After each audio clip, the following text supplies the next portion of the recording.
Today, we are going to uncork the story of beer. And it's so much more than just a drink. We're talking about a 6,000-year-old journey through civilization, science, and culture, all of which leads right to that glass in your hand. So let's dive in. So how old is beer really? Well, get this.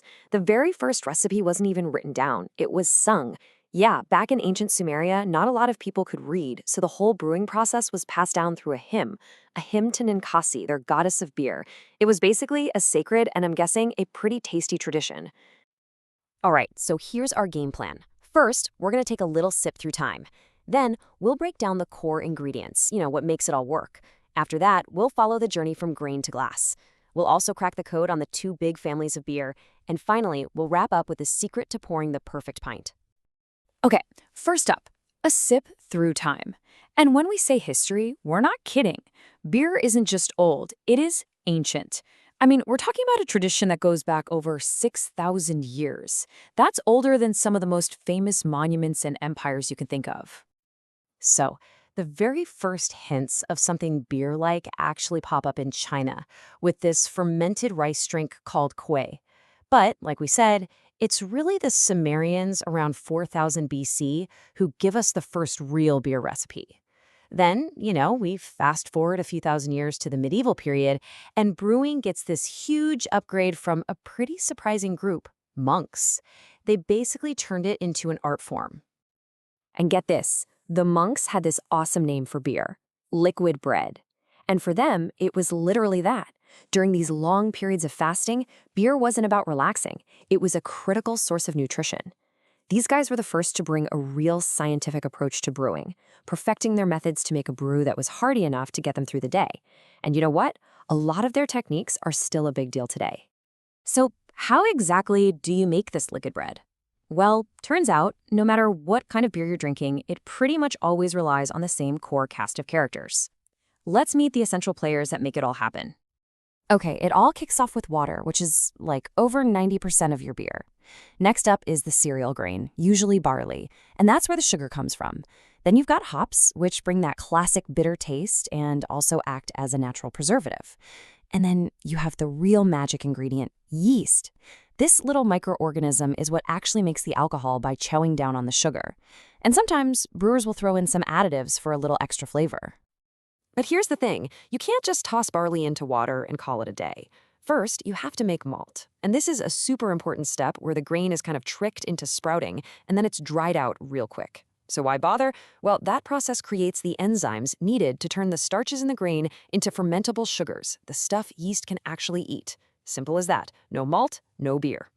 And hey, let's talk a little more about hops. We usually think of them as just adding that bitter, hoppy flavor, right? But they're actually a total multitasker. Hops are a natural antibacterial agent, which was, super important for keeping beer from going bad before we had refrigerators. Plus, they help make the beer clearer, giving you a cleaner, crisper final product. All right, so we've got our ingredients: water, malt, hops, and yeast. But how do they all come together to actually become beer? Let's trace that journey, all the way from grain to glass. It all starts with mashing.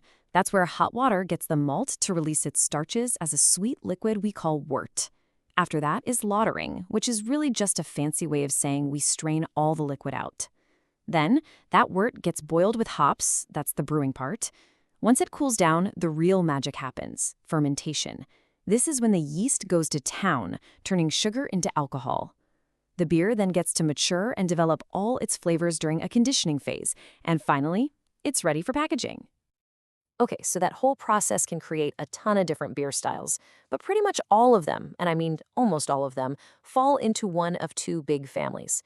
And if you can get your head around this one single difference, you've basically unlocked the entire world of beer. We're talking about ales versus lagers. And the key thing to remember here, it all comes down to the yeast. I mean, look at the differences here. They're huge. Ales use what's called a top-fermenting yeast, and it loves warmer temperatures. The whole process is faster and gives you those more complex, fruity flavors. Lagers, on the other hand, use a bottom-fermenting yeast that likes it cold. It works way more slowly, and that's what gives you a cleaner, crisper beer. And they're not just different methods. We're talking about completely different species of yeast. So what does that actually mean for the beer you're drinking? Well, when you think ale, think of those classic, more complex flavors. This covers everything from your standard British pub ale all the way to those rich, dark beers like stouts and porters.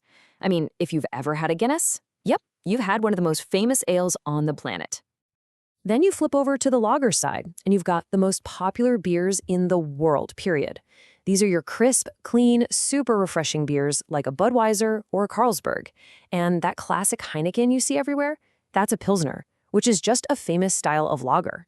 It's a huge family of beers, and it all comes back to that slow, cold fermentation. So, we've gone through the history, the ingredients, and the two big families. But there's one last piece of the puzzle, and it's a big one, actually enjoying the beer. Because how you serve it can totally make or break the experience. And it all boils down to one thing: temperature. You see, serving a beer way too cold can just completely kill the flavor. As you can see here, those complex, fruity notes in an ale, they really start to shine at a slightly warmer temperature, right around 50 degrees Fahrenheit. But the crisp, clean profile of a lager is at its best when it's a bit cooler, closer to 45 degrees. And hey, if you're dealing with draft beer in a keg, you've got to keep it even colder, down around 36 to 38 degrees, just to keep it tasting right.